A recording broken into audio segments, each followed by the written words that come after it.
하시고 주의 손길을 경험케 하여 주셔서 말씀의 능력과 말씀의 의미를 깨닫는 귀한, 그리하여 하나님이 기뻐하시는 믿음의 귀한 경주를 달려갈 수 있는 우리 모두가 되게 하여 주옵소서. 또 우리의 마음속에 참 불편한 마음, 어려운 마음이 있습니까? 시험 드는 일들이 있었습니까? 다 사라지게 하여 주시고 어린아이처럼 순전한 마음으로 이 시간 주의 말씀을 경청하게 하여 주옵소서. 예수님 이름으로 기도드립니다. 아멘.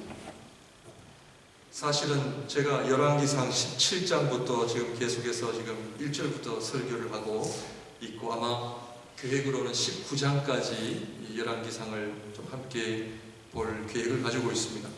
중간에 부활절이든지 어떤 행사가 끼게 되면 좀 이렇게 브레이크되는 어려움은 있지만, 그럼에도 불구하고 지금 열왕기상 17장, 18장, 19장을 통해서 좀 전체적인 그림을 좀 여러분들이 가지셔야 이해하기가 또 훨씬 도움이 되리라 생각합니다. 오늘 읽은 본문의 말씀을 보게 되면 엘리야 선지자가 사르밧 과부의 집에 머물고 있는데 그만 그 과부의 아들이 죽는 일이 일어납니다.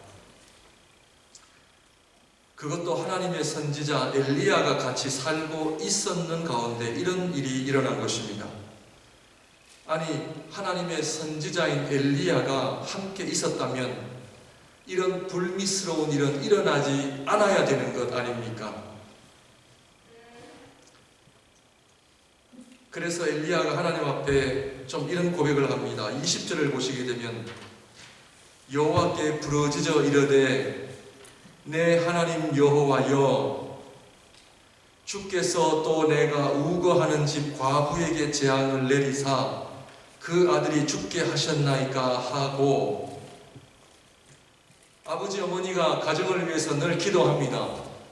새벽 기도 빠지지 않고 늘 하나님 앞에 엎드립니다. 교회에 충성합니다. 교회에 봉사합니다. 남들보다 특별한 열심 가지고 주의 일을 합니다. 그러는 가운데 어려움이 생깁니까? 안 생깁니까? 생길 수 있다는 것을 성경은 우리에게 이야기하고 있습니다. 내가 하나님 앞에 헌신하고 순종하고 특별히 내가 하나님 앞에 믿음 생활 한번 해보려고 할 때에 불미스러운 일 찾아올 수 있음을 꼭 기억하십시오. 그럴 수 있습니다. 그래서 엘리야 선지자가 하나님 앞에, 하나님 내가 이 집에 있는데 어떻게 이런 불미스러운 일이 일어날 수 있습니까? 내가 있으면 있던 병도 사라지고 좀 은혜스러운 일만 있어야지 왜 이렇게 불미스러운 일이 일어날 수가 있다는 것입니까?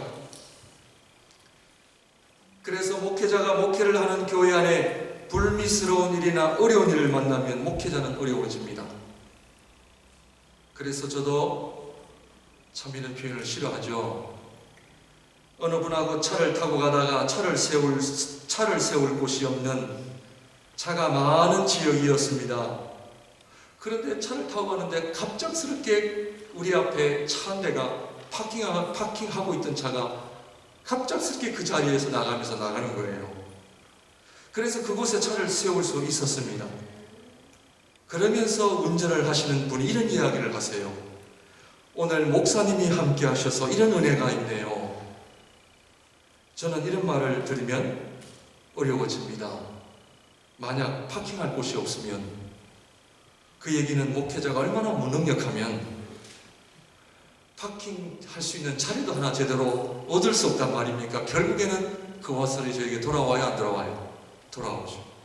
교회가 은혜스러우면 아유 우리 목사님 기도를 많이 하셔서 그렇죠. 자, 어려움이 오면 그럼 제가 기도를 안 하는 겁니까? 그럴 수 있겠죠. 엘리야가 사는 바로 그 집에 재앙이 일어난 것입니다. 그러니 엘리야가 얼마나 곤란했겠습니까? 사랑하는 성도 여러분, 그렇다면 우리의 삶 속에 왜 이러한 어려운 일들이 일어나는 것입니까? 갑작스러운 아들이 죽음을 당합니다. 갑작스럽게 남편이 쓰러집니다. 갑작스럽게 내 건강에 빨간불이 켜집니다. 건강하던 내가 병원에 다녀와서 암이 발견됩니다. 잘 다니던 회사에서 갑작스럽게 해고를 당합니다. 쫓겨남을 당합니다.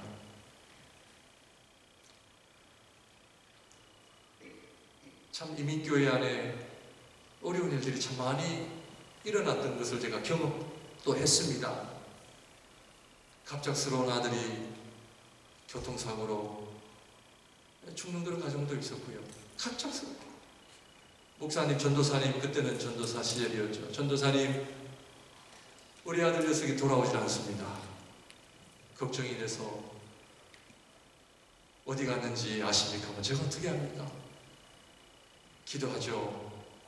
제가 할 수 있는 일은 기도밖에 없잖아요.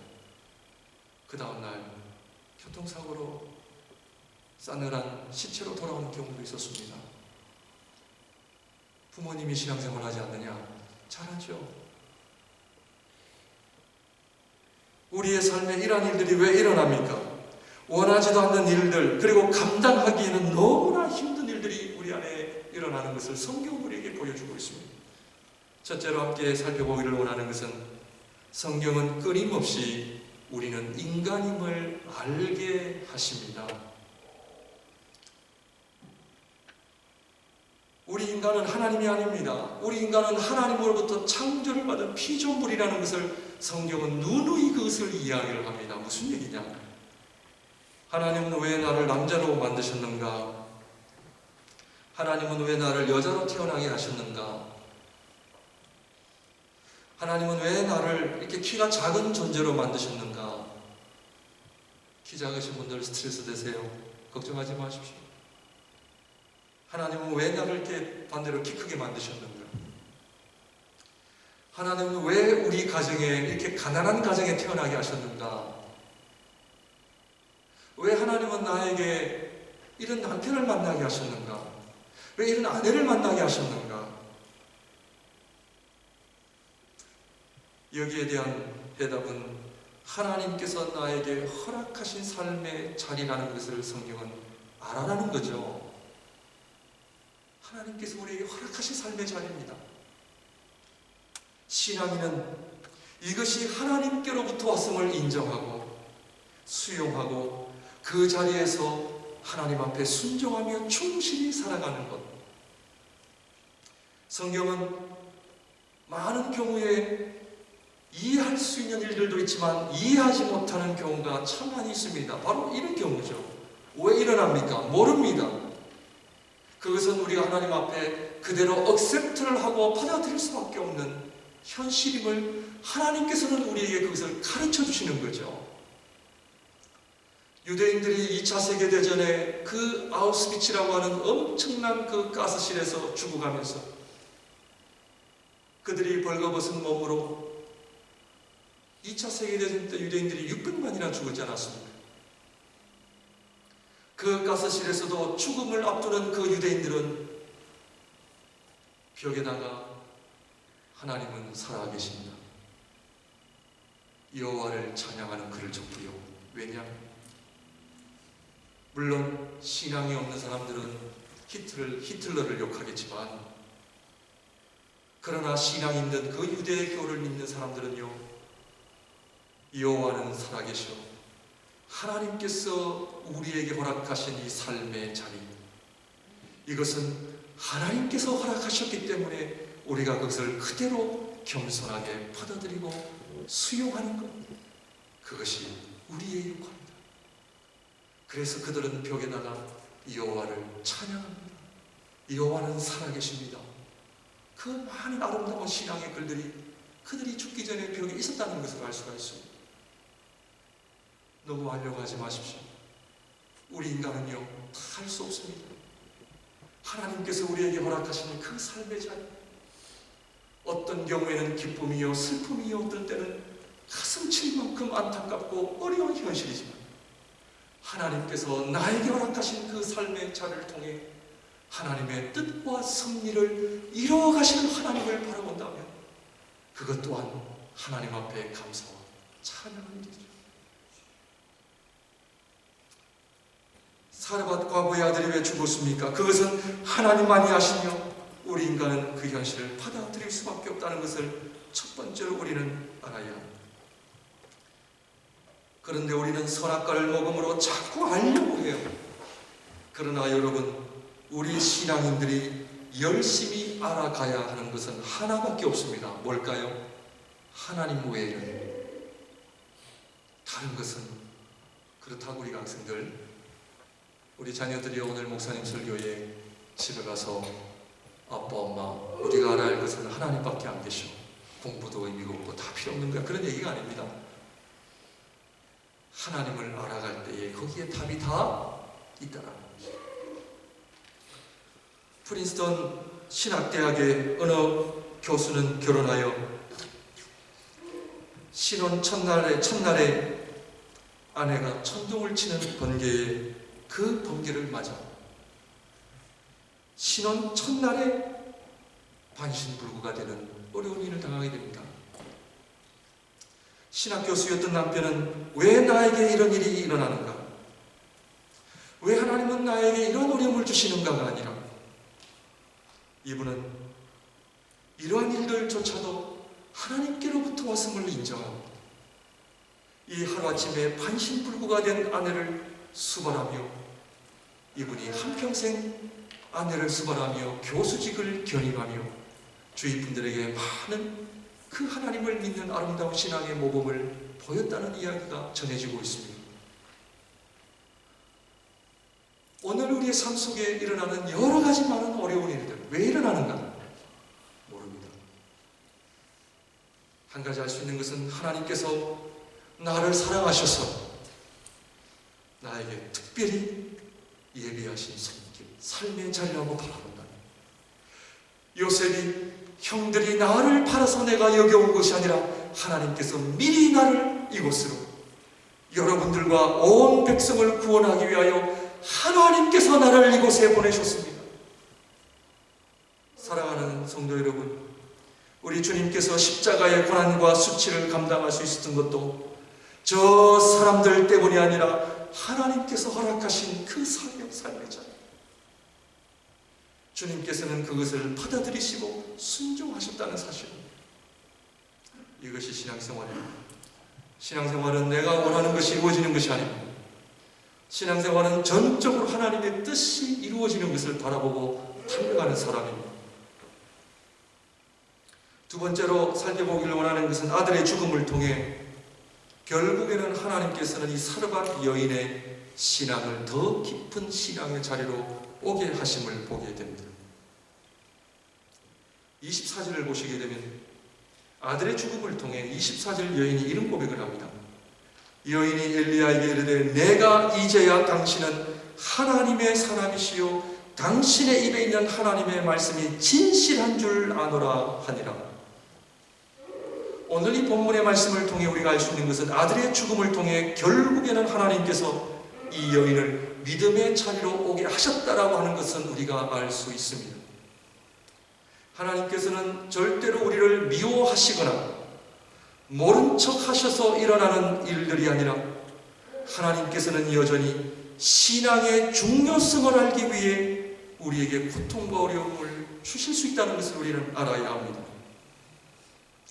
사랑하는 성도님들, 예수 믿는다는 것이 얼마나 중요한지를 오늘 이 본문의 말씀을 우리에게 가르쳐 주시는 겁니다. 왜냐? 신앙의 성숙과 신앙의 성장이 어떻게 일어났습니까? 어떻게 일어났어요? 아들의 죽음을 통해서 일어났습니다. 아들의 죽음보다도 더 중요한 것이 무엇이라는 말입니까? 우리의 믿음입니다. 아들의 죽음이라는 대가를 치렀을 정도로 신앙이 중요한 것입니다. 믿음이 그렇게 중요한 것입니다. 하나님께서 저와 여러분들을 사랑하셔서 어떠한 대가를 치러서라도 우리로 하여금 하나님을 제대로 믿는 신앙의 자리로 오게 하시는 하나님의 손길임을 우리는 알아야 합니다. 몇 주 전에 고난주간과 부활주일을 맞이했습니다. 저와 여러분들이 오늘 이렇게 하나님을 찬양하고 하나님을 나의 아버지라 고백할 수 있는 이유는 하나님의 아들이신 예수 그리스도께서 죽으심으로 말미암아 오늘 저와 여러분들이 이러한 놀라운 믿음을 소유할 수 있었다는 것, 하나님의 아들이신 예수 그리스도를 십자가의 고난과 죽으심과 부활하심이라고 하는 대가를 치르게 하실 정도로 예수를 믿는다고 하는 것은 엄청난 중요한 사실임을 다시 한번 기억하시기를 바랍니다. 내가 오늘 이 자리에 나와 하나님을 찬양하고 예배한다는 것이 얼마나 중요한지 모릅니다. 뭐 오늘 안 드리면 다음 주에 오면 되지. 그것이 아닙니다.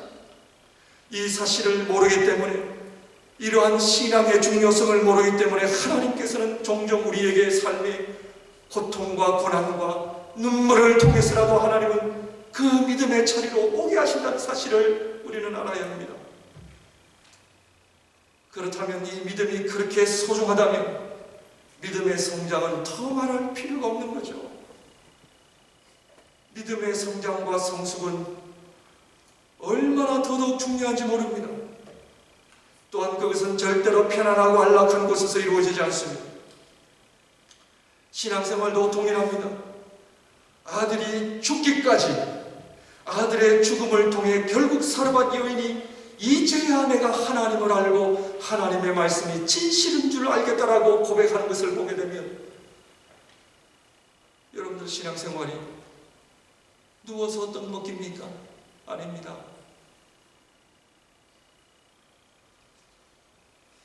신앙생활은 전쟁터입니다. 죽느냐 사느냐.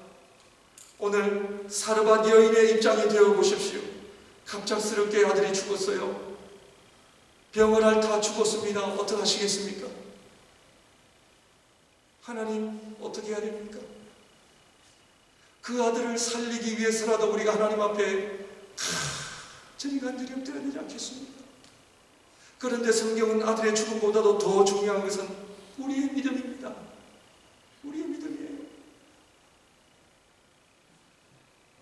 이것이 신앙생활이요, 이것이 교회생활이요, 날마다 주님과 동행해야 되는 엄청난 믿음의 선한 싸움이라는 것을 우리는 알아야 합니다.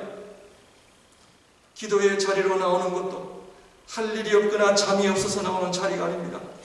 오늘 내가 죽을 각오를 하고 나오는 자리가 기도의 자리요, 순종의 자리입니다. 그래서 하나님께서는 어떤 분들에게 믿음을 주시기 위해 남편을 데려가시기도 하고 암을 주시기도 하고,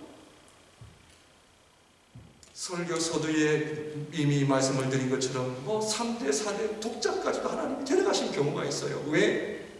아버지 어머니의 신앙을 회복시키기 위해.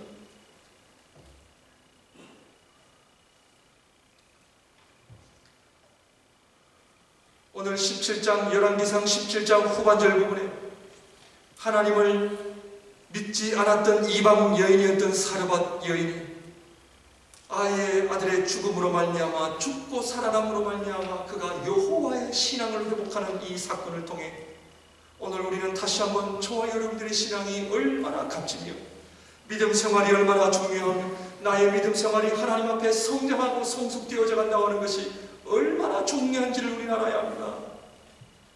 교회 안 빠지고 세월이 가면 변화되겠지가 아닙니다. 17절을 봅니다.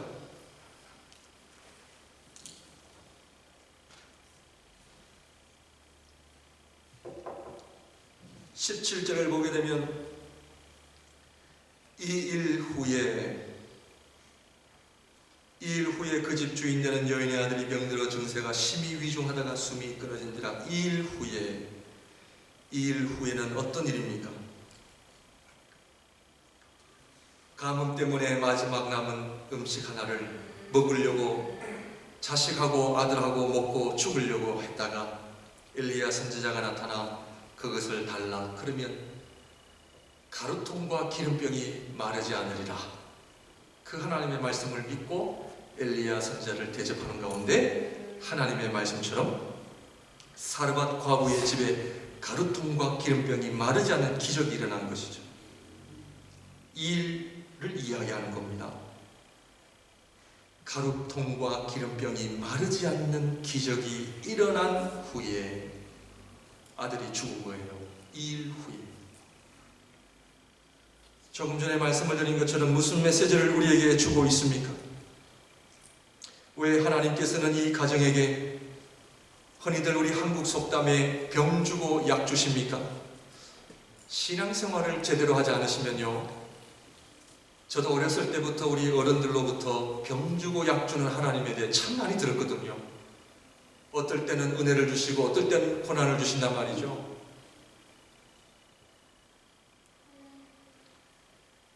지금 성경은 앞부분에는 마르지 않는 가루통과 기름병을 주시어 오병이어의 기적을 통해서 하나님의 살아계심의 손길을 경험케 해 주시고는 이제는 아들을 데려가십니까?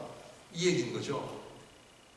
사랑하는 성도 여러분, 전에는 내가 믿었을 때에 하나님의 은혜와 축복이 넘쳐났는데, 그때는 하나님의 살아계심을 내가 믿고 순종하고 하루하루 사는 것이 그렇게 기뻤고 좋았고, 하나님의 은혜를 찬양하고 많은 사람들에게 하나님의 살아계심을 간증하고 이야기하고, 교회에 나오십시오, 예수 믿으십시오, 예수 믿는 것이 그렇게 좋습니다라고 그렇게 간증하며 살다가, 이제는 하나님께서 한 가지씩 한 가지씩 마치 나의 축복들을 다 빼앗아 가시는 분처럼 이제는 나의 신앙과 믿음의 은혜가 다 고갈되어져 가는 그런 자리가 찾아오는 이유가 무엇이라 생각하십니까?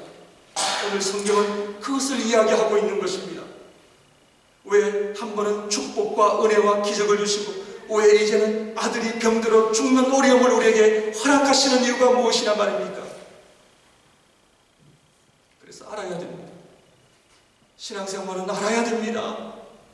나의 생각, 나의 경험으로는 절대로 신앙생활을 잘할 수가 없습니다. 마르지 않는 가루통과 기름병, 놀라운 하나님의 기적이 일어난 일 후에 아들이 죽었습니다. 오늘 이 본문의 말씀을 통해 신앙생활의 본질은 현상이 아니라는 것입니다. 신앙생활은 내가 원하는 삶을 얻기 위해 하는 것이 신앙생활이 아닙니다. 신앙생활은 복받기 위해 하는 것이 아닙니다. 날마다 하나님이 주시는 오병이어의 기적을 경험하는 것이 신앙생활의 본질이 아니라는 것을 하나님 우리에게 가르쳐 주십니다. 우리 주님께서도 사람들에게 나중에는 떡과 물고기를 주지 않으셨습니다. 우리 주님 말씀하시기를 너희가 나를 찾는 이유는 먹고 배부름 까닭이라. 하나님의 말씀 진리를 위해 나를 찾는 것이 아니라 너희가 나를 찾는 이유는 복받고 잘되고 먹고 배부르기 위한 까닭이라. 그래서 사람들이 다 떠나갔습니다. 왜냐하면 예수님께서 사람들의 중심을 꼬집은 거죠. 다 떠나. 제자들도 어떻게 해야 되나? 예수님이 제자들에게 너희들도 떠나려느냐? 이때 제자들이 말하기를 영생의 말씀이 여기 계시면 우리가 어디로 가겠습니까? 제자들에게 말씀하시기를 얘들아, 사람들이 왜 나를 찾는 줄 아느냐? 사람들이 왜 교회에 와서 신앙생활 하는 줄 아느냐? 사람들이 왜 하나님을 믿는 줄 아느냐? 복주는 하나님이 이심을 믿기 때문이다. 그러나 신앙생활의 본질은 우리에게 은혜를 주시고 복 주시는 하나님을 따라다니며 그 하나님을 믿기 위해 가는 것이 신앙생활이 아니라 하나님의 말씀, 진리를 따라가기 위해 가는 것이 신앙생활입니다. 내가 원하고 바라는 삶이 이루어지는 것이 신앙생활이 아닙니다. 신앙생활의 목적은 하나님의 말씀을 통해 내가 변화되는 것입니다. 내가 변화되는 것이에요. 이게 신앙생활의 목적입니다. 그런데 성경은 사람들은 복을 받으면 변화가 됩니까? 안 됩니까? 죄송합니다만 되지 않습니다. 인간은 언제 변화되는가? 고난을 받을 때입니다. 그래서 신앙은 고난을 진정한 복이라고 이야기합니다. 신앙생활은 하나님이 주시는 복들의 현상 중심에서 말씀 중심으로 나와야 됩니다. 내 중심에서 하나님 중심으로 나와야 됩니다. 그래서 말씀이 중요합니다. 신앙생활은 나의 필요에 의해서 살아가는 인생이 아니라 하나님 중심으로 살아가는 삶으로 초청을 하시는 것입니다. 하나님의 관심은 사람의 변화입니다. 성경이 말하는 진정한 기적은 인간이 변화되는 것이 진정한 기적임을 우리에게 보여주고 있습니다. 그런데 하나님께서 우리가 하도 기적을 달라고 먹을 것 달라고 때를 쓰니까 하나님께서 주시는 것이지 진정한 복으로서 주시는 것은 아닙니다. 사랑하는 성도 여러분, 우리 집에 있는 우리 자식들이요 변화되면 무엇을 요구합니까? 우리 자식들이 변화되면 1차적으로 요구하는 것이 달라집니다. 돈 달라 하는 자식이요 변화되면요 돈 달라 하지 않습니다. 부모가 도리어 돈을 줄라 해도 아버지 어머니 필요 없습니다. 그때부터는 부모가 챙겨주십니다. 신앙생활도 똑같습니다. 신앙생활의 본질과 의미를 아는 사람은 하나님 앞에 시시한 것 구하지 않습니다. 왜냐? 하나님이 다 알아서 주십니다. 다 알아서 책임져 주십니다.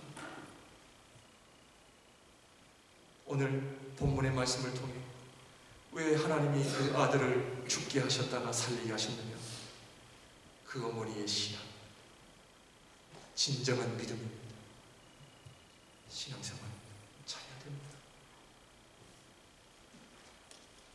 하나님이 주시는 복을 경험하는 인생에서 이제는 하나님 중심의 삶으로 초청을 하고 계심을 보게 됩니다.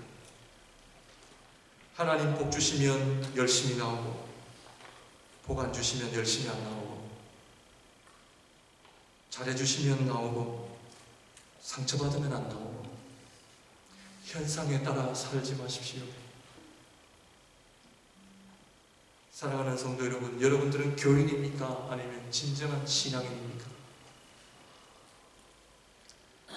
교인은 교회만 왔다 갔다 하는 사람들입니다. 저는 오늘 이 본문의 말씀을 통해 이 질문을 저와 여러분들에게 다시 한번 던지고 싶습니다. 교인들입니까? 아니면 진정한 신앙인들입니까? 교인들은 어려움이 생기면 안 나와요. 조그만 시련이 와도 안 나옵니다. 진정한 신앙인은 옆에서 뭐라 그러든 하나님만 바라보고 나옵니다. 지난주에 우리 목사회, 밴쿠버 목사회가 있었습니다. 목사님들과 오랜만에 교제를 하는 가운데 어느 젊은 목사님의 소식을 듣게 되었습니다. 밴쿠버에서 목회를 하시는 분인데 40대 초반 목사님이신데 기침을 하도 해서 패밀리 닥터를 찾아갔다고 합니다. 그런데 괜찮다고 하더래요. 그래서 집에 그냥 왔는데 그래도 이상해서 기침이 멈추지 않고 계속 나와서 패밀리 닥터에게 때를 써서 스페셜리스트를 찾아갔답니다. 이 스페셜리스트는 목사님의 기침을 진단하자마자 곧바로 입원을 시키더랍니다. 결과가 나왔는데 폐암 말기랍니다. 이 사건을 통해서 제가 그 얘기를 들으면서 한 가지 깨달은 바가 같은 의사라도 본질적으로 다르구나. 같은 의사라도 본질적으로 다르구나. 신앙생활도 같습니다. 겉으로는 신앙인인 것 같은데 실제로는 신앙인이 아닙니다. 겉으로는 목사인데 실제로는 하나님 앞에 목사가 아닙니다.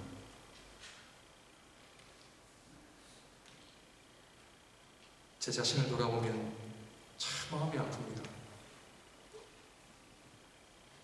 사랑하는 성도 여러분, 현상을 쫓는 인생이 아니라 복을 쫓는 인생이 아니라 하나님 앞에 삶의 변화를 위해 달려가는 인생임을 다시 한번 깨달아 정말 나는 믿음 생활 제대로 하고 있는 거예요. 믿음 생활이 오늘 본문의 말씀처럼 얼마나 중요하길래 아들이 죽기까지 하나님께서 만드시는가? 신앙생활이 얼마나 중요하길래 하나님의 아들이신 예수 그리스도를 하나님께서 죽게 하시는가? 오늘 이 아들의 죽음을 통해 성경은 간접적으로 예수 그리스도의 죽으심을 우리에게 보여주고 있는 거죠. 저와 여러분들의 믿음 생활, 이게 얼마나 중요한지를 가르쳐주시는 거죠. 진짜와 가짜를 말씀드립니까? 말씀드리겠습니다. 진정한 신앙인은 내가 하나님 앞에 망가진 존재예요. 망가진 나의 심령, 망가진 나의 가치관, 망가진 나의 언어생활, 하나님 앞에 나의 망가진 모습을 보며 안타까워 기도하며 말씀 앞에 엎드립니다. 이것이 신앙생활입니다. 신앙인은 교회 와서 남의 문제, 교회 문제를 보는 자들이 아니라 신앙인은 내 문제를 보는 사람, 내 문제 다루기도 지금 급한데 시간이 모자란데 남 문제 볼 시간 없어요. 내 문제. 내가 망가졌다라고 생각하는 사람은 그때부터 귀를 기울입니다. 은혜를 사모합니다. 말씀을 가까이 합니다. 하나님, 내가 지금까지 가짜로 살았군요. 교회만 왔다 갔다 했지 내 안에 성령의 감동을 몰랐습니다. 말씀의 감동을 몰랐고요, 기도의 감동을 몰랐습니다. 귀를 기울이는 시기입니다. 하나님 앞에 여러분들의 믿음을 돌아보는 시기입니다. 우리에게 절망과 고난과 아픔이 찾아오는 이유는 하나님 앞에 귀를 기울일 때입니다.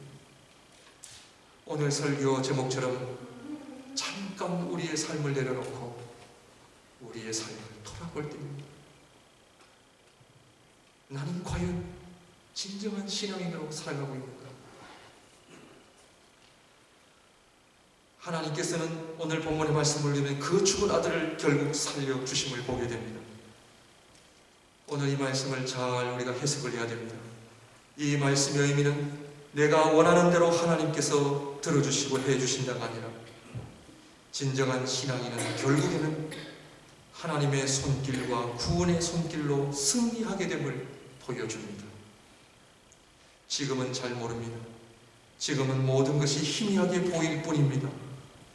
왜 하나님께서 나에게 이런 아픔과 눈물과 고난을 허락하셨는지, 왜 나에게 이런 엄청난 사건을 허락하셨는지 지금은 모르지만 결국에는 알게 하시고 보여주시고, 그래서 하나님을 찬양하게 하십니다. 왜냐하면 그 아들을 살리신 하나님은 전지전능하신 하나님, 창조주 하나님이시기 때문에 그 하나님은 언제든지 나의 어려움을, 나의 고통을 해결해 주실 수 있는 능력의 하나님임을 내가 믿기 때문입니다. 그래서 그 하나님을 바라보며 그 하나님 앞에 엎드리는 자 찬양합니다. 기도합니다. 감사합니다. 그리하여 하박국 선지자의 고백처럼 주 여호와는 나의 힘이시라. 나의 발을 사슴과 같게 하사 나를 나의 높은 곳으로 다니게 하시리로다. 결국에는 승리하게 하시는 하나님, 나를 높은 곳에 다니게 하시는 하나님, 결국에는 나로 하여금 승리하게 하시며 찬양케 하시며 감사케 하신 하나님을 바라보며 지금도 하나님 나에게 어떤 아픔과 어떤 눈물과 어려움이 있다 할지라도 나는 주님만을 바라보는 진정한 신앙인으로 살아가시는 모든 성도님들이 되시기를 주님의 이름으로 축원드립니다. 기도하겠습니다. 사랑의 하나님, 먹고 사느라, 자식들 키우느라 기도할 시간도 말씀 볼 시간도 없었다는 우리의 연약한 삶을 인하여 하나님 앞에 회개하며 고백합니다. 다시 한번 오늘 말씀을 통해 하나님, 복을 쫓는 인생이 아니라 말씀을 쫓는 인생 되게 하여 주셔서 하나님의 나라를 위해 살아가는 하나님의 거룩한 교회와 성도들이 다 되게 하여 주셔서 오늘 사르밧 과부 여인에게 허락하셨던 은혜처럼 하나님 앞에 엎드려 기도할 때마다 우리의 기도를 들으시고 응답해 주시는 놀라운 하나님의 손길을 바라보며 승리케 하여 주시고 다시 하나님 앞에 믿음으로 우뚝 설 수 있는 우리 거룩한 성도들 되게 하여 주옵소서. 예수님 이름으로 기도드립니다. 아멘. 다 같이 일어나셔서 찬양합니다.